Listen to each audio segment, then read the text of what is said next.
The first thing I saw when the elevator doors opened was my own face reflected on a wall-sized screen. She stood at the head of my conference table, one hand resting beside my chair, explaining a forecasting model I had designed during a sleepless winter 6 years earlier. My mother watched her with approval. My brother corrected a slide without looking surprised.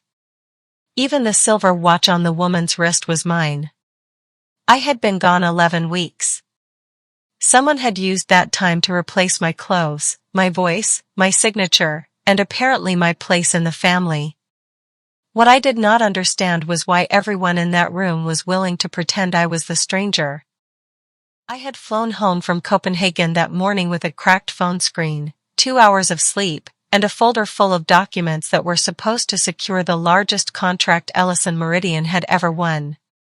The company built planning software for hospitals and public utilities, systems that predicted shortages before they became emergencies. I had started it at 32 with a borrowed desk, one municipal client, and a mother who told everyone I was between real jobs. 14 years later, we employed 400 people in 3 states. My family had joined after the company became respectable. My younger brother, Daniel, came in as chief financial officer after his second restaurant failed. My mother, Evelyn, accepted the title of senior advisor and treated it like an inherited office. My cousin Rebecca ran corporate communications. They were competent enough to be useful and familiar enough that I never asked why familiarity had begun to feel like entitlement. The trip to Copenhagen had been Daniel's idea. A European infrastructure group wanted to test our software across 6 regional hospital networks. Daniel insisted I handle the negotiations in person because, as he put it, they are buying your brain, Mara. We should let them meet it. The line had flattered me. That embarrassed me later. My return had not been announced. The final meeting ended 2 days early, and I wanted to surprise the team before the afternoon strategy session. I stopped at home only long enough to shower and change. My key still opened the front door, but small things felt wrong. The hallway console had been moved 6 inches to the left. A framed photograph of my father had disappeared. In my bedroom, 3 suit jackets were missing from the closet, including the charcoal one tailored for my height. I assumed Rebecca had borrowed them for a campaign shoot. That was the last harmless explanation I allowed myself. At headquarters, my executive badge flashed red. The receptionist, a new woman named Paige, looked from the badge to my face and then toward the security desk. "There must be a system error," I said. Her smile tightened. "May I see identification?" I laughed once because the request seemed absurd. Then I handed over my driver's license. She studied it too carefully. Before she could speak, applause rose from the conference room beyond the glass corridor. The wall screen showed a woman in my charcoal jacket turning toward the board. From a distance, she could have been a photograph of me taken 5 years earlier. Same dark hair cut just above the shoulders. Same narrow jaw.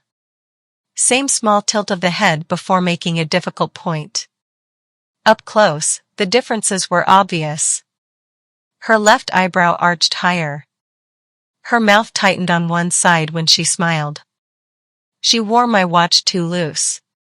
I pushed past the receptionist and crossed the corridor. The woman was presenting a new merger framework. Not the Copenhagen contract. A merger. My name appeared under hers on the title slide. Mara Ellison. Founder and Chief Executive Officer. I opened the conference room door. No one gasped. That would have been easier. Rebecca stopped tapping her pen.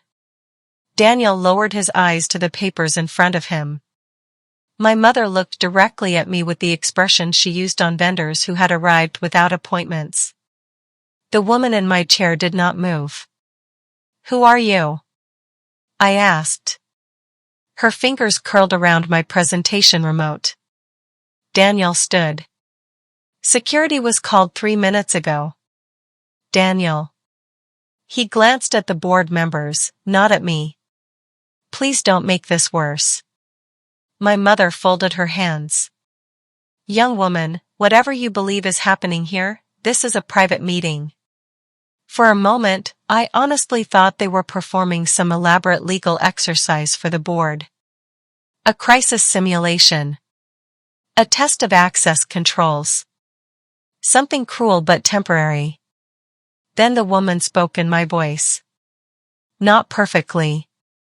The pitch was slightly lower, and she held the vowels too long. But she had learned my pauses. I don't know what you expect to gain from this, she said, but you need to leave. The security officers entered behind me.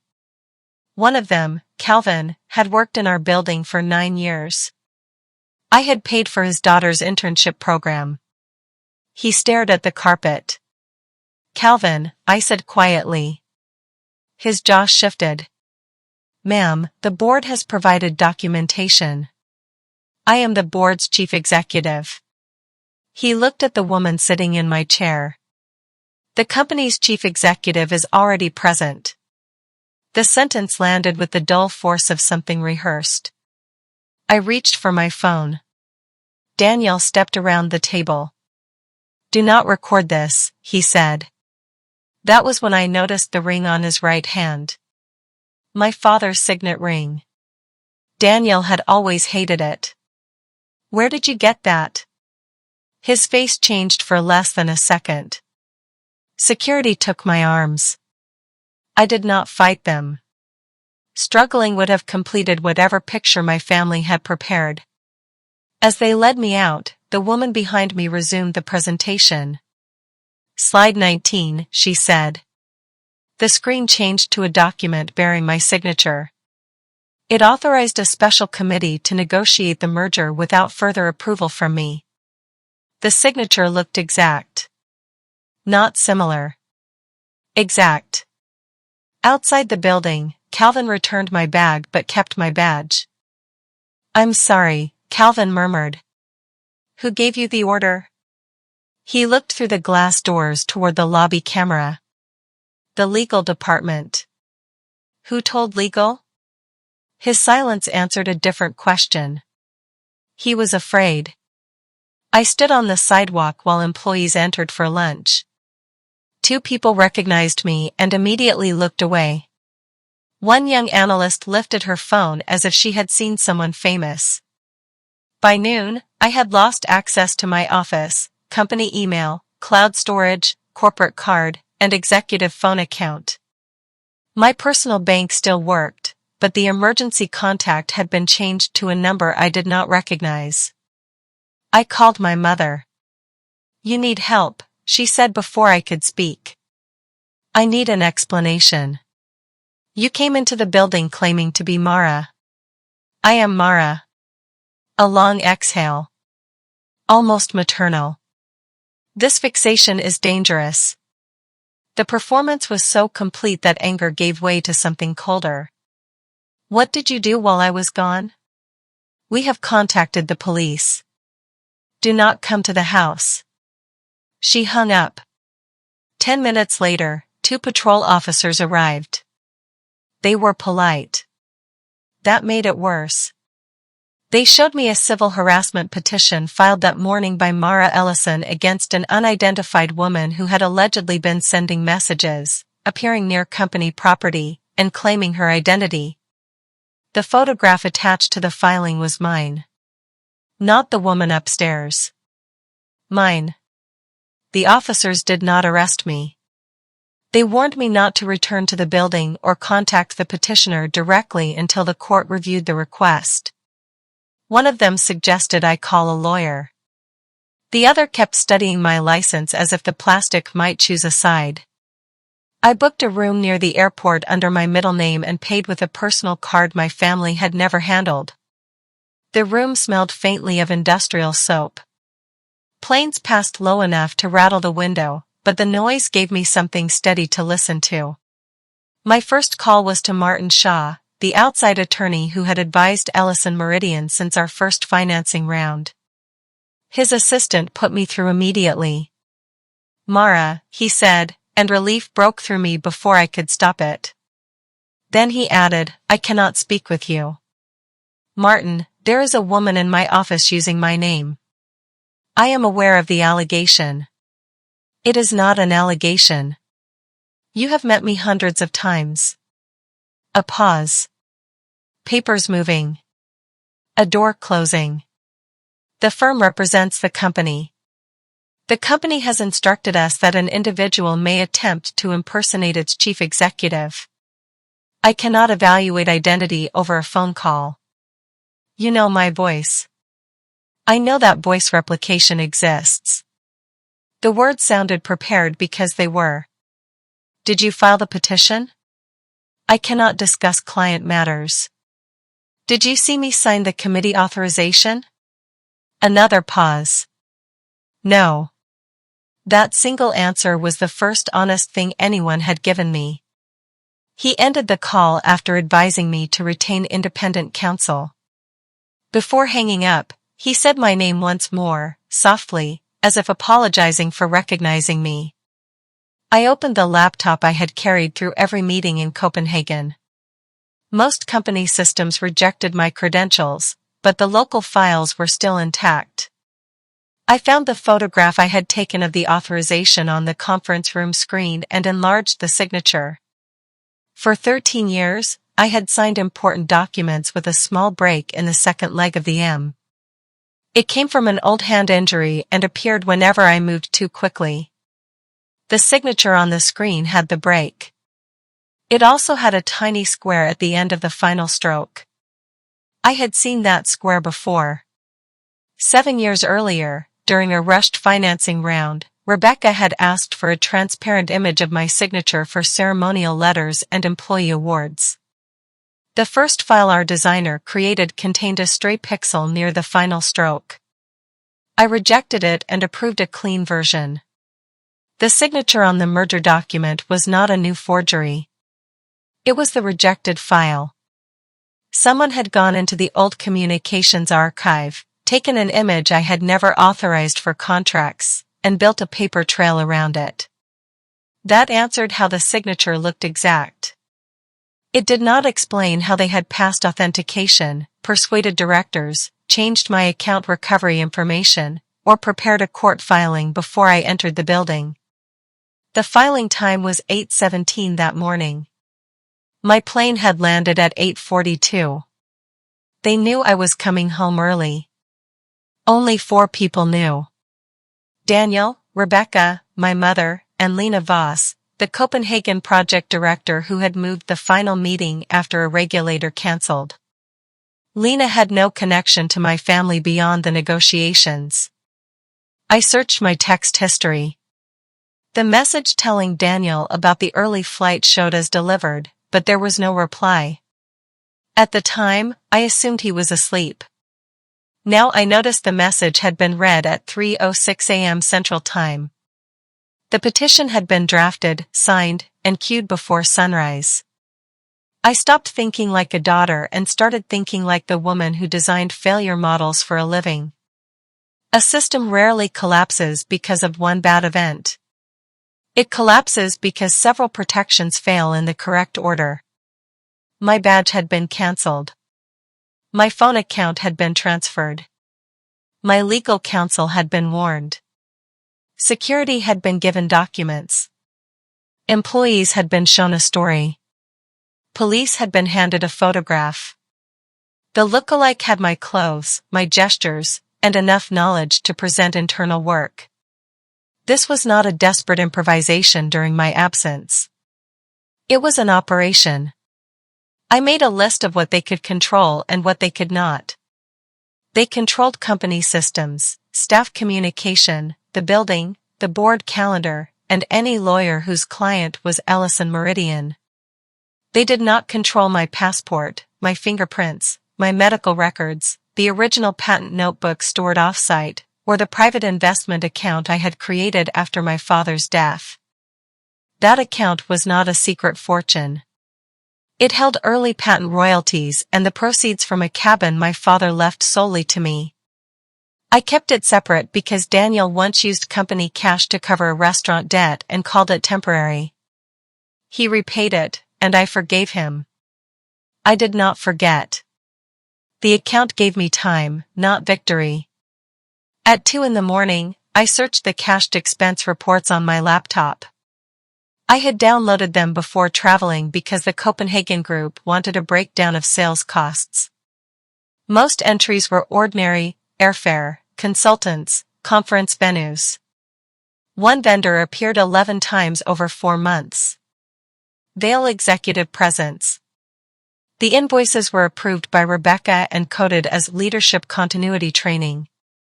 The amounts were small enough to avoid my review.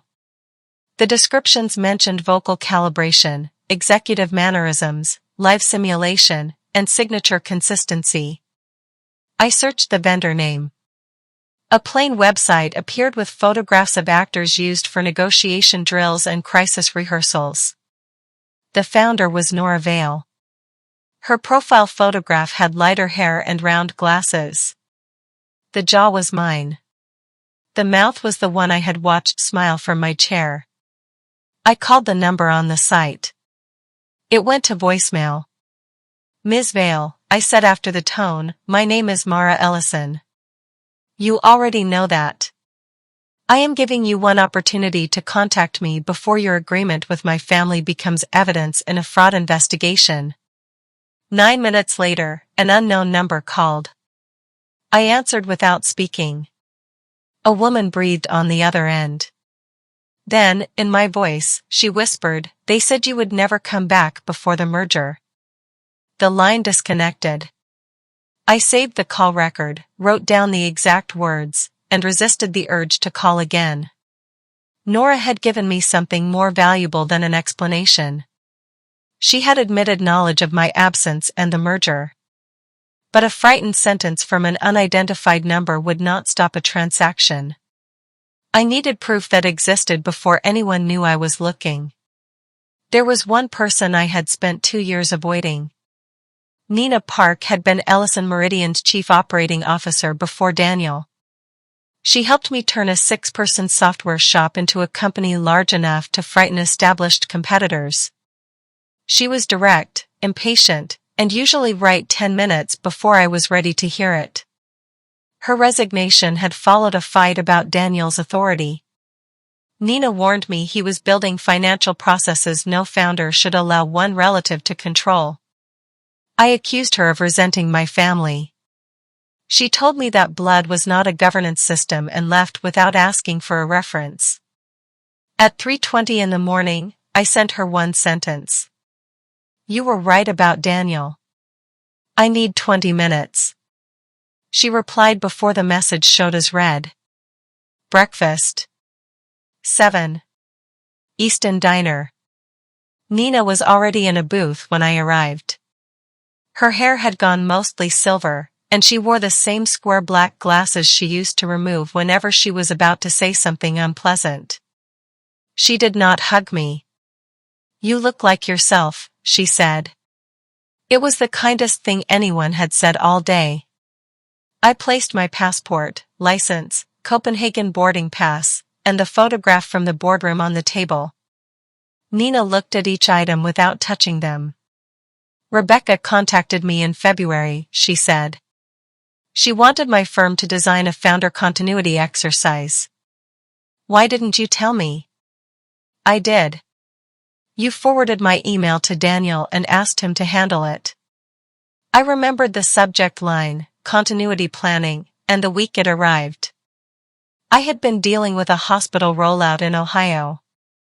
Daniel told me Nina was trying to sell us an overpriced consulting package. I believed him because it was easier than reopening an old wound. Nina pulled a tablet from her bag and opened an archived proposal request. Rebecca's name was at the top. The document described a simulation involving sudden founder incapacity, restricted communications, replacement spokesperson training, and accelerated approval authority. The proposed exercise was supposed to last 1 day.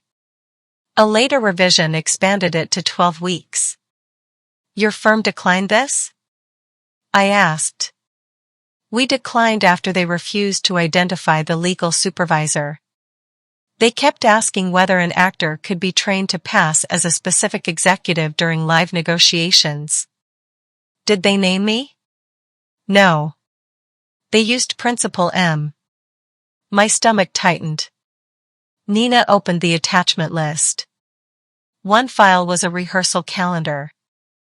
The first session had taken place on March 4th, almost 6 weeks before Daniel suggested Copenhagen. The location was a corporate apartment leased by Ellison Meridian. The listed participants were Rebecca, Daniel, an image consultant, a voice coach, and Ann Vale. My mother's initials appeared beside 3 private review sessions. Nina watched my face. There's more. The final page contained success criteria. Match cadence. Match posture. Replicate common signature forms. Demonstrate familiarity with board biographies. Complete one controlled public appearance. Execute closing documents under supervision. Beside the final line, someone had added a handwritten note in blue ink. 4% after close. New identity package upon relocation. That's what they promised her, I said. It looks that way. 4% of the company? 4% of something. The document does not say. The distinction mattered. Daniel never left percentages undefined unless the asset was meant to change. I asked Nina to send me a copy. She refused. Not until you have independent counsel and a preservation plan, she said. The metadata links back to a client portal. If they see a download, they will know where it came from. I don't have time for caution. The merger is already in presentation. You have less time if you warn them before you understand it. She was right. If I warned them now, they would erase the rehearsal trail and accelerate the merger. So I made the first decision my family had not prepared for. I stopped trying to get back into my building and started tracing who would own it after the deal. Nina would not let me touch the tablet again until an attorney had seen it. At 8:15, she drove us to the office of Celia Grant, a securities lawyer who had represented Nina's consulting firm for years. Celia did not promise to restore my title or march me back through the lobby. She asked for my passport, travel records, every device I had used in Copenhagen, and a list of anyone who knew I was returning early. Then she asked the question I had been avoiding. Who benefits if the merger closes before your identity is resolved? Daniel, I said. Maybe Rebecca. The woman they hired gets 4%. Of what? I don't know yet. Celia circled those words. She explained that my family's performance was not enough to make Nora legally become me. A copied signature could create apparent authority, but it could not change my fingerprints, tax history, passport records, or ownership of my shares. The danger was not that they had truly replaced me. It was that they had created enough confusion to keep me out while the board approved decisions that would be costly to reverse. They don't need the lie to last forever, Celia said. They need it to last through closing. Ellison Meridian had become publicly traded 18 months earlier, but I still controlled the largest block of high-vote founder shares. A merger required approval from the board, outside shareholders, and me in several separate capacities. Daniel could not simply sign my name and take the company. He needed directors, lenders, employees, and the buyer to believe I supported the transaction long enough for the documents to move through normal channels. The look-alike was not there to survive a courtroom. She was there to survive a calendar. Celia sent preservation demands to the company, Vale Executive Presence, our transfer agent, the corporate apartment manager, and the firm that maintained board records. She also filed a narrow emergency request preventing any transfer of my founder shares until identity could be verified. She warned me the filing would expose our position. They already know I'm alive. They know you are present, she said. That is not the same as knowing what you can prove. By noon, the company responded through Martin Shaw's firm. They did not claim I was definitely an impostor. They described me as a person whose identity was disputed and whose behavior posed a risk to employees and transaction security. The wording allowed Martin to avoid stating a lie he knew could later destroy his career. It also allowed the company to keep treating me as dangerous. Nina and I built a timeline from files outside the company's current systems. Public filings showed the merger partner was Northstar Civic Group, a larger software conglomerate known for buying founder-led firms and cutting costs after the founders departed. The exchange ratio made no sense. Ellison Meridian's public value had fallen almost 30% during my trip, although no major contract loss had been announced. Northstar was offering a modest premium over the depressed price. Daniel had presented it as a rescue. I had left the company profitable. Someone had made it look weak in less than 3 months. The answer appeared in a filing most people would have ignored. Ellison Meridian had drawn almost all of a new $200 million credit facility 6 weeks after I left. The stated purpose was strategic expansion and transaction readiness. I had never approved that facility. The board document authorizing it carried my digital certificate. Not the rejected signature image. My encrypted certificate. That frightened me more than seeing Nora in my chair. The certificate had been stored on a hardware token in a safe inside my home office. The token required a 6-digit code. Only I knew the code. Or I thought I did. I called the security company that serviced my home. They would not release records without legal process, but a representative confirmed that a technician had entered twice during my trip to replace a defective interior sensor. The visits were scheduled by an authorized family contact. My mother. I remembered the moved hallway table and the missing photograph of my father. The sensor panel sat behind that frame. While I was negotiating in Copenhagen, my mother had opened my house to someone who knew where to look. Celia obtained an expedited order preserving the entry logs, but the court declined to stop the merger. The judge said identity could be tested promptly and that freezing a public transaction on conflicting affidavits could harm thousands of shareholders. We had protected my shares. We had not stopped the board. That evening, Nora called again. This time, she used her own voice. It was softer than mine and younger than I expected. I want to meet, she said. Then speak to my attorney. No lawyers.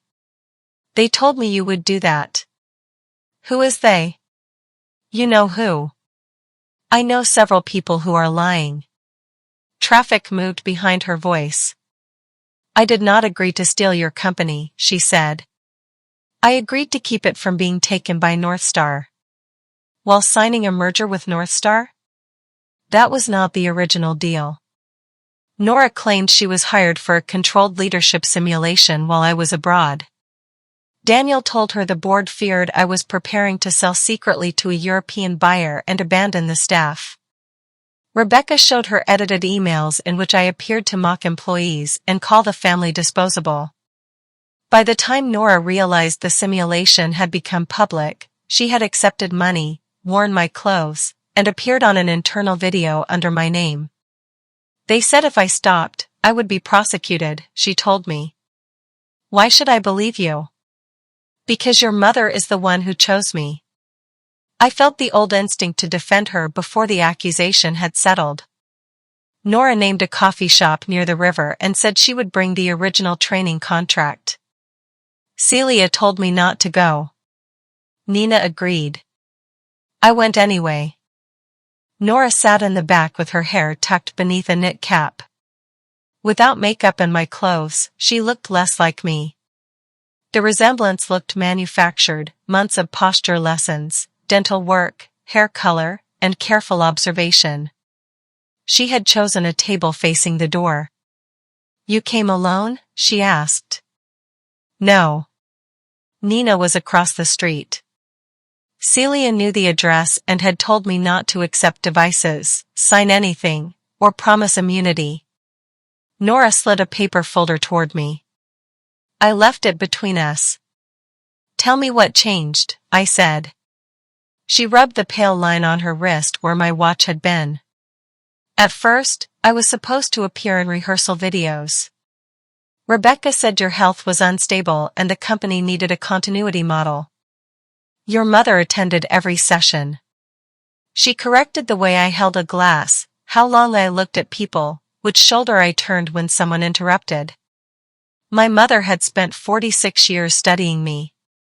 I had mistaken that attention for love without conditions.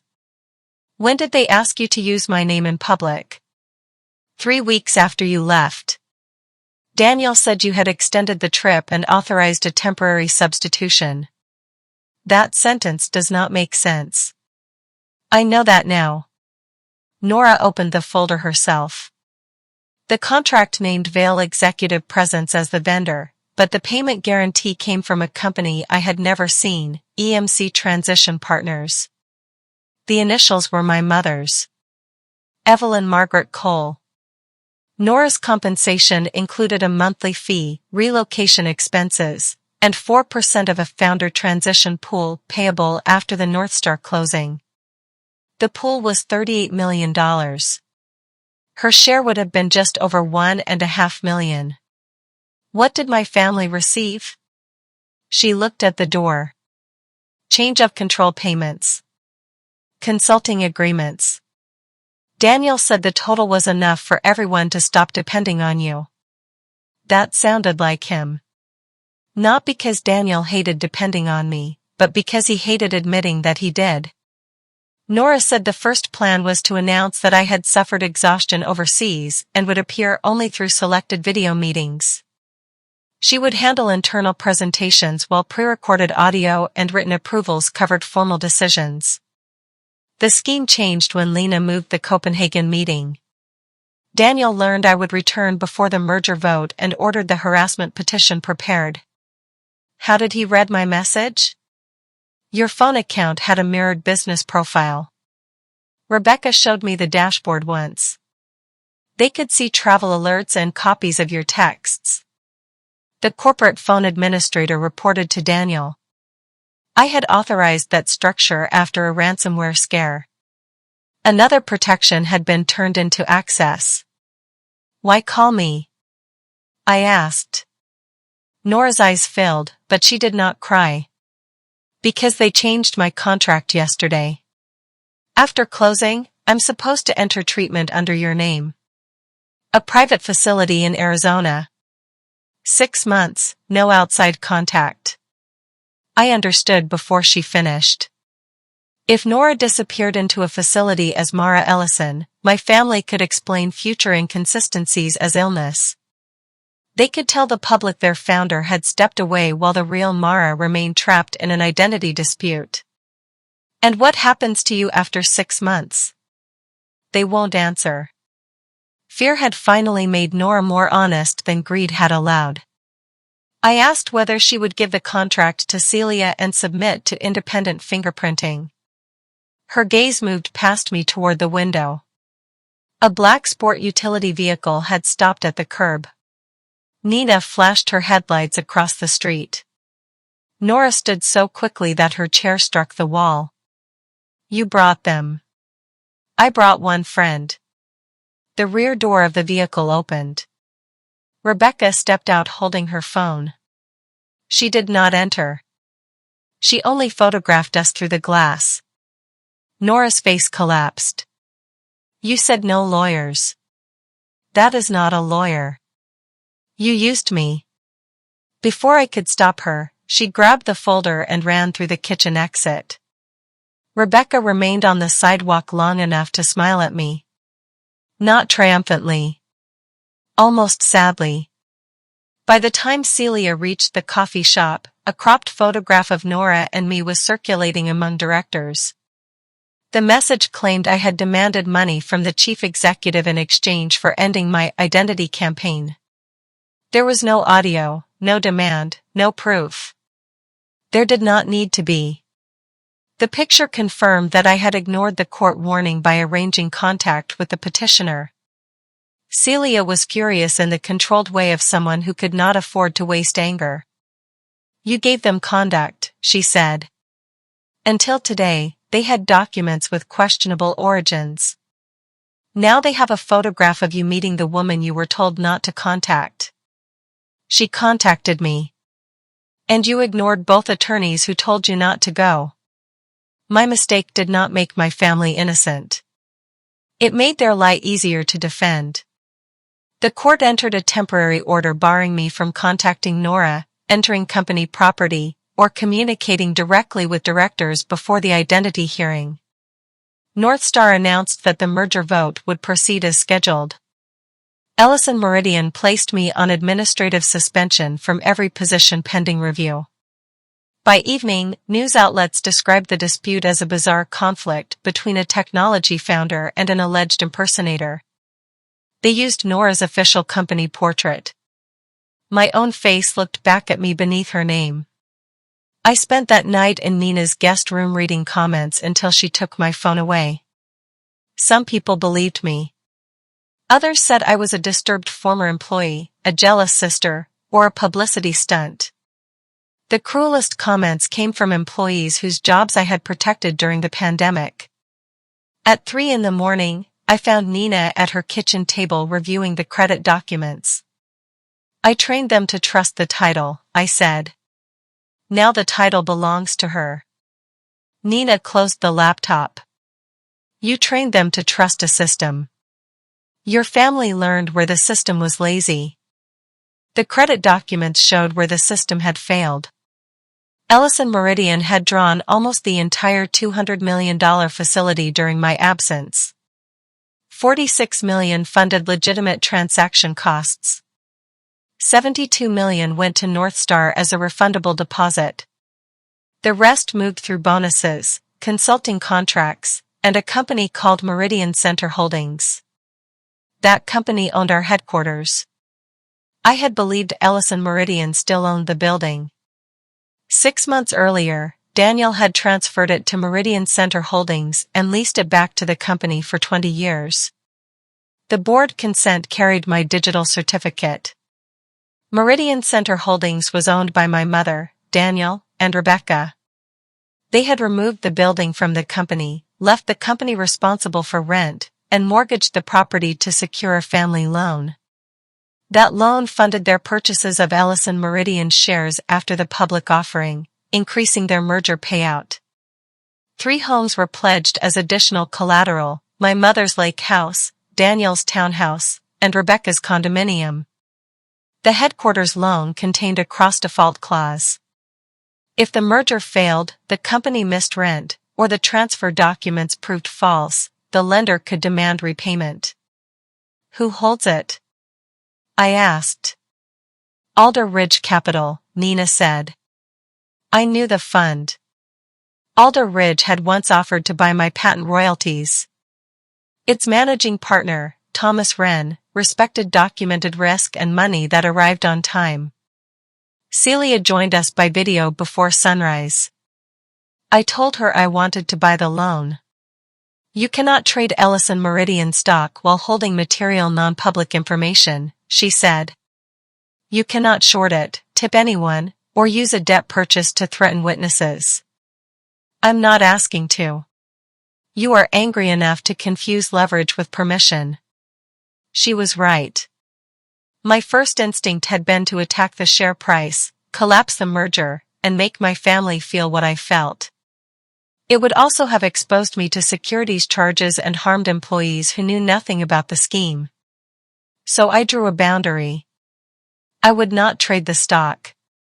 I would not interfere with payroll, customer systems, or hospital contracts. I would buy only debt a willing holder chose to sell through counsel and enforce it through normal process. The private account was not large enough. But its patent royalties supported a credit line, and the Copenhagen contract, still unsigned, could become collateral if Lena's organization agreed to contract with a clean operating subsidiary instead of the compromised parent. Moving the contract could weaken the company I was trying to save. Leaving it in place could hand my family hundreds of millions in future revenue. I called Lena and told her what I could legally disclose. She asked me to describe the calculation error in the first Copenhagen model. Page 42, I said. The demand coefficient came from winter data instead of summer. I corrected it at 1:13 in the morning and made you rerun the Eastern hospitals. Lena exhaled. Good. The woman who joined yesterday's video could not answer that. My family had used Nora in Copenhagen after I left. Lena agreed to pause the contract and consider a temporary agreement with an entity controlled by an independent trustee. It was leverage purchased with the risk that my own company might lose its largest opportunity. By midday, Alder Ridge confirmed it would consider selling the headquarters loan. The fund had become nervous after the identity dispute and unexplained credit draw. Thomas would not sell cheaply, but he would sell quickly if the buyer accepted the defects. Celia created a special-purpose company that did not contain my name. Nina contributed part of her firm's reserve. I pledged the royalty account and cabin proceeds.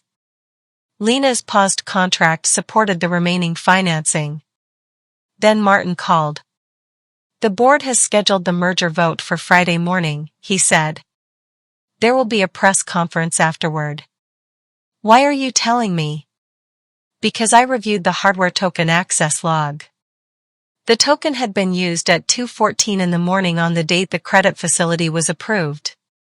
The access came from my home network. The hallway camera had been disabled for 11 minutes. Who disabled it? The account belonged to your mother. Martin's voice tightened. She submitted an affidavit saying you gave her the code before traveling. I did not. I know. It was the first time he had said it directly. Then withdraw. I am preparing to withdraw from the identity matter. The company has separate transaction counsel. The vote will continue unless the board changes course. Will you testify? If compelled. Not courage. Not yet. But no longer complete silence. That afternoon, my family consented to fingerprint comparison and independent genetic testing, but only after the merger vote.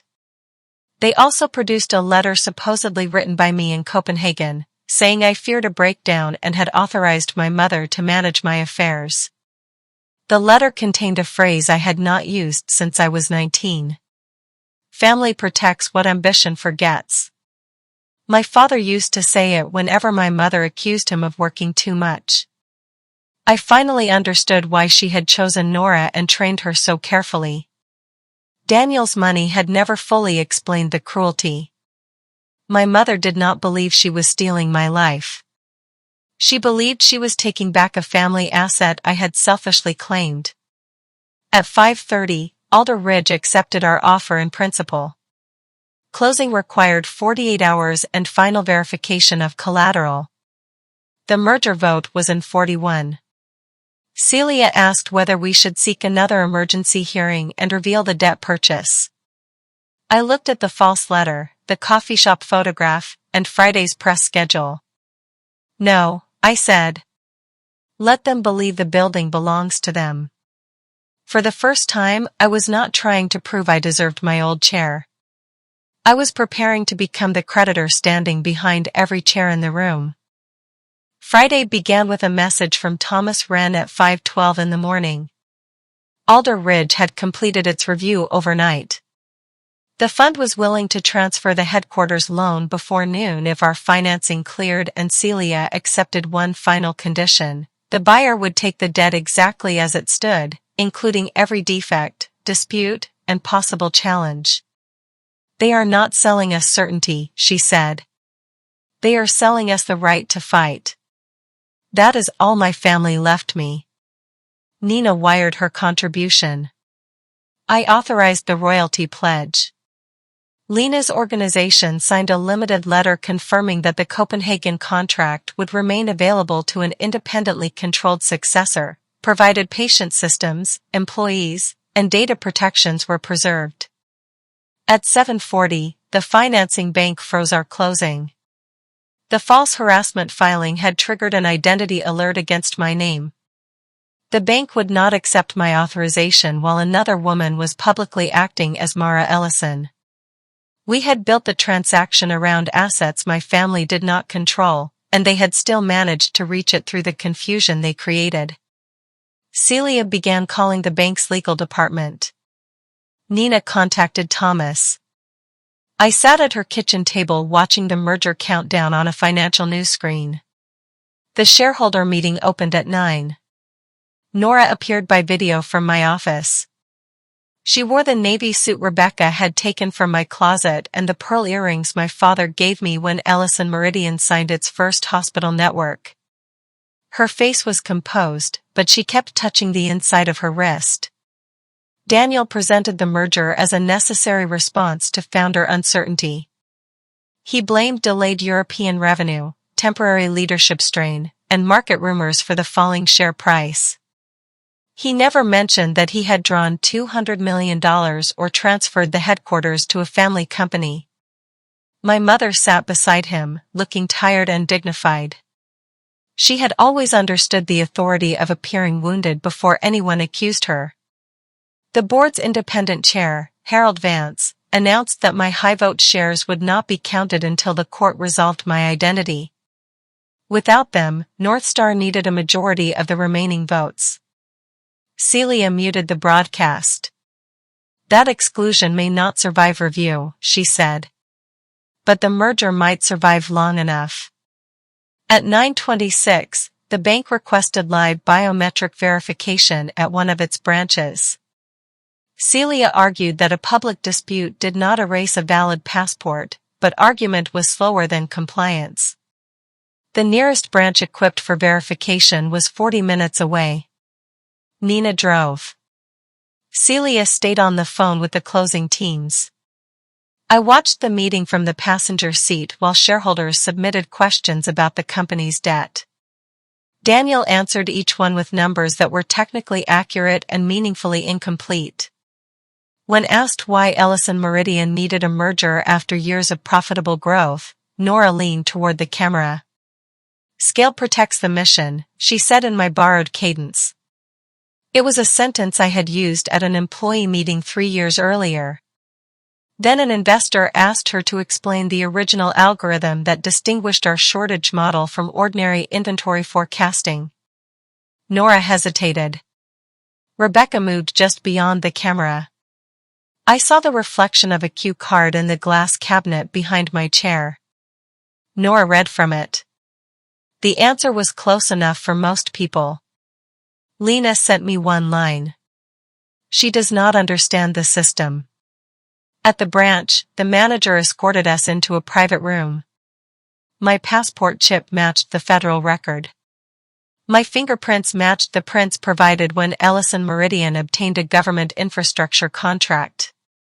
A live facial scan matched my older licensing photographs more closely than Nora's current image. The manager still refused to release the funds. "The alert names you as the disputed party," he said. "I just proved who I am. You proved that your biometrics match these records. I am not authorized to determine which claimant is legally entitled to direct the account." It was caution, not corruption, and still useful to my family. Celia filed the biometric report with the court and requested an immediate conference. The judge agreed to hear arguments at 11:30, after the shareholder vote. At 10:48, North Star secured enough preliminary votes to approve the merger. Daniel smiled for the first time. My mother closed her eyes as if in prayer. Nora did not react. North Star scheduled the press conference for 1 o'clock at Ellison Meridian headquarters, where Nora would sign the ceremonial merger agreement beneath my name. Thomas called while we were leaving the bank. "Alder Ridge cannot hold the price past noon," he said. Another buyer has expressed interest. Northstar? I cannot identify them. Of course it was Northstar. Buying the headquarters debt would protect the merger and bury the family's collateral problem inside a larger transaction. How much time? 70 minutes. Back at Nina's office, Celia placed the bank manager under oath by video for the emergency hearing. The judge reviewed the fingerprint match, passport validation, travel records, and hardware token access log. Martin appeared separately and confirmed that he had never witnessed me authorize the credit facility or the merger committee. Northstar's counsel argued that identity verification could continue after closing and that stopping the transaction would injure shareholders. The judge did not stop the merger. She did something narrower. At 11:54, she entered an order recognizing me as the verified holder of the passport, fingerprints, tax identity, and founder share records associated with Mara Ellison. She ordered the competing claimant to submit to immediate testing and prohibited anyone from using my personal digital certificate. The order did not return my office. It did not cancel the vote. It did not release the bank's funds before Alder Ridge's deadline. At noon, Thomas sent notice that our purchase window had expired. Northstar's offer for the headquarters debt had been accepted. For the first time since I walked into the boardroom, my family had achieved something that looked permanent. They had the shareholder vote, the building loan, the press conference, and a woman prepared to sign my company away while cameras recorded it. Celia began discussing an appeal. I looked at the court order again. Thomas had accepted Northstar's offer because our funds had not cleared. But acceptance was not transfer. The buyer still had to close, and the order had just prohibited use of my digital certificate. The headquarters mortgage depended on documents signed with that certificate. If Northstar closed without investigating the defect, it would inherit the same fight we had agreed to take. I called Thomas. Has the loan transferred? Not yet. Then send Northstar the court order. You now know the certificate securing that mortgage is disputed. Thomas was silent. You cannot deliver the file as clean collateral after receiving judicial notice, I said. Our counsel will review it. At 12:17, Alder Ridge suspended Northstar's closing. The pause did not revive our purchase. The bank wanted written confirmation that the court's identity finding authorized me to direct my collateral. Nina drove while Celia drafted an emergency clarification. I watched headquarters rise above the river through the windshield. Satellite trucks lined the curb. Employees were gathering in the atrium for the press conference. The announcement stood beneath the staircase where I had addressed the staff after our public offering. My mother wanted the building itself to confirm Nora belonged there. At 12:36, the judge signed a clarification authorizing financial institutions to rely on my verified identity for accounts and assets in my sole name. The bank released the funds at 12:43. Alder Ridge reopened the sale on one condition: the full purchase price had to arrive before Northstar cured its title concerns. Our wire went out at 12:49. At 12:52, Northstar claimed a right to match our offer. The agreement gave none, so they raised the price instead. Thomas called me directly. They have offered $6 million more. We had no room left. My royalties were pledged, and Lena's letter supported only the agreed amount. Celia asked Thomas whether Alder Ridge had signed our original acceptance before the deadline. It signed at 11:31, he said. Then Northstar is not bidding against us, she replied. It is asking you to breach. Northstar's money appealed to Thomas. Celia's warning about breach mattered more. At 12:58, Alder Ridge confirmed the transfer to our special purpose company. I now controlled the mortgage on the headquarters and the cross-defaulted loans secured by my mother's lake house, Daniel's townhouse, and Rebecca's condominium. It did not make me owner of their homes. It made me the creditor they had hidden from me. Celia notified Meridian Center Holdings that the mortgage documents were disputed and the borrower had 48 hours to provide verified records or face acceleration. Northstar received notice that the headquarters carried a known title risk. At 1 o'clock, the press conference began anyway.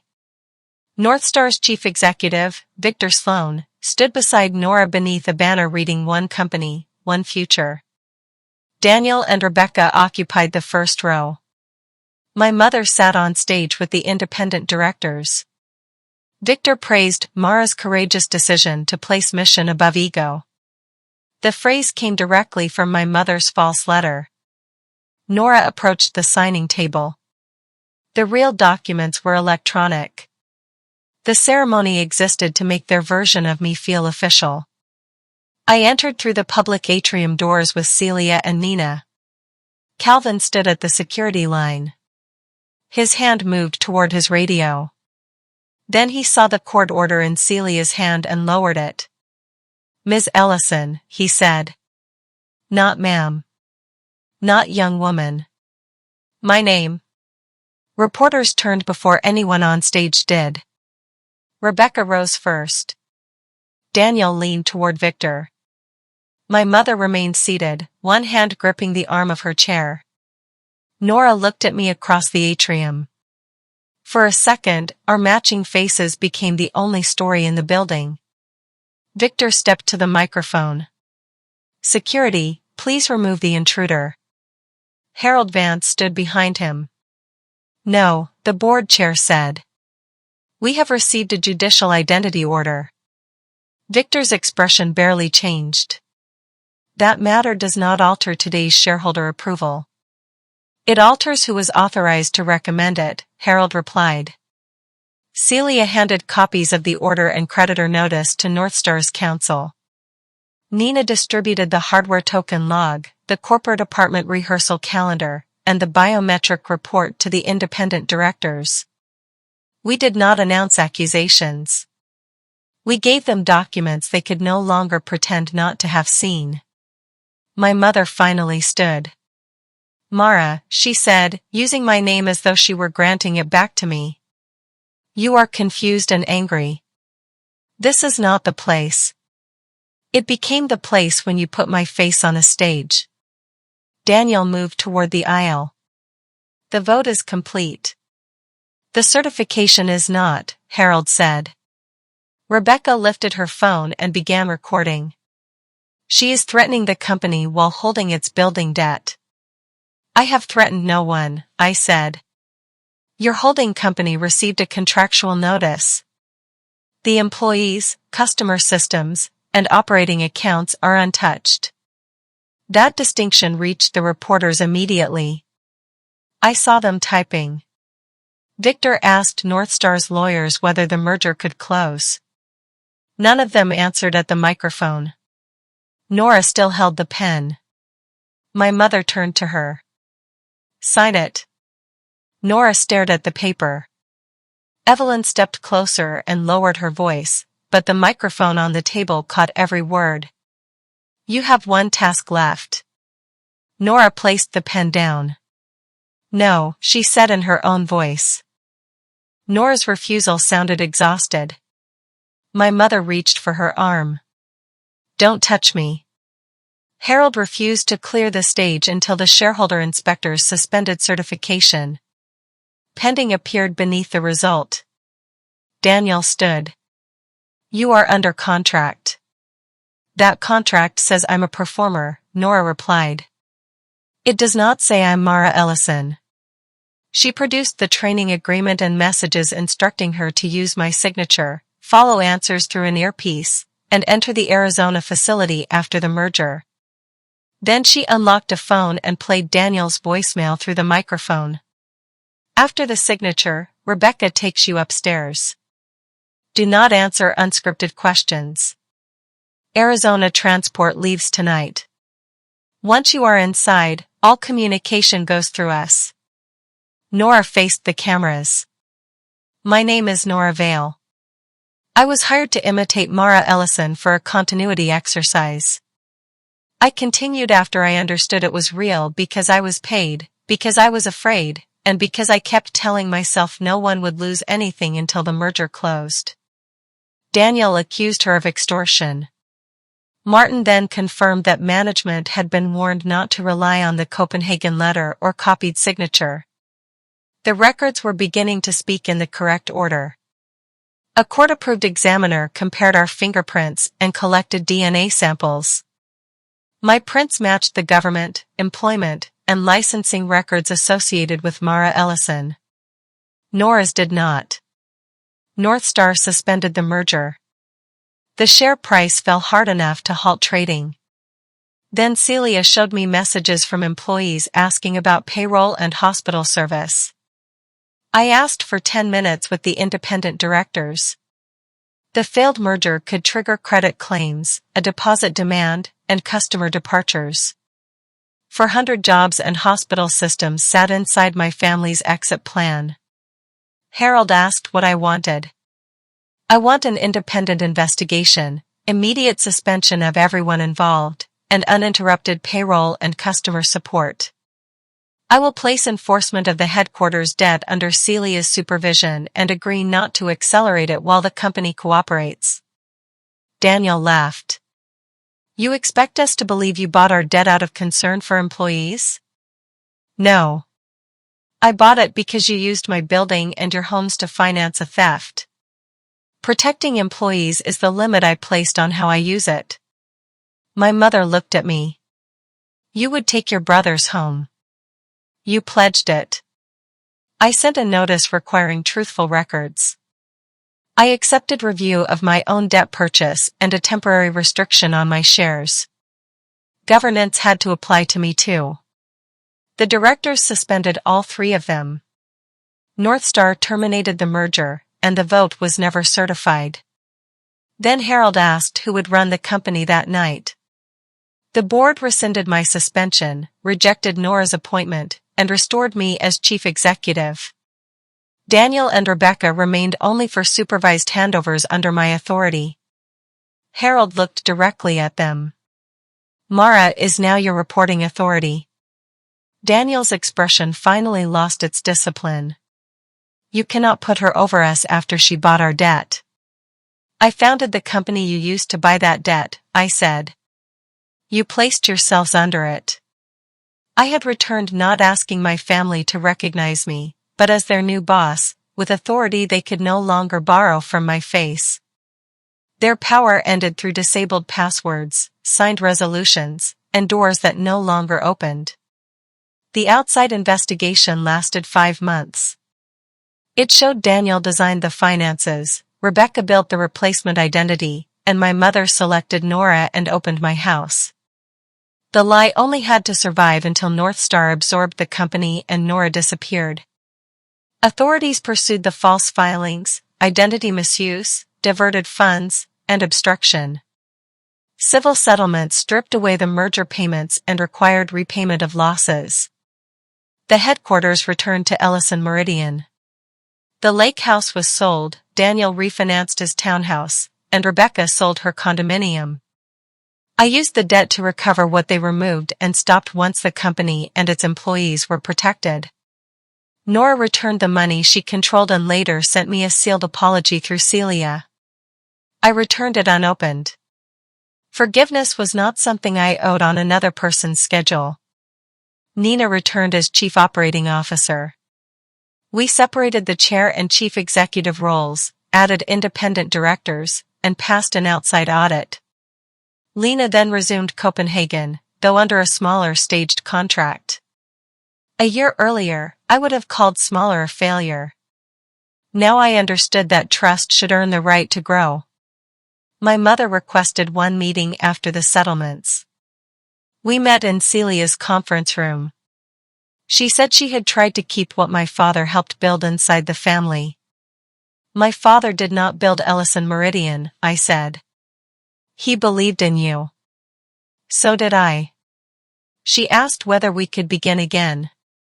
I told her beginning again required truth. She could write through a therapist, and I would read the letters when ready. Some months, one arrived. Some months, none did.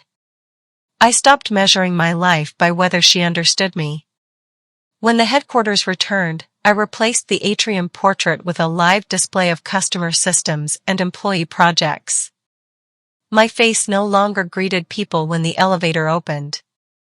On the anniversary of my return, Paige handed me a replacement badge and asked me to verify every line. The old version of me would have laughed and told her she knew who I was. I checked every line. Then I signed the receipt, leaving the familiar break in the second leg of the M. The mark was imperfect, physical, and mine. I clipped the badge to my jacket, thanked her, and walked to the elevator while the screen behind me displayed work no one could perform by wearing my face.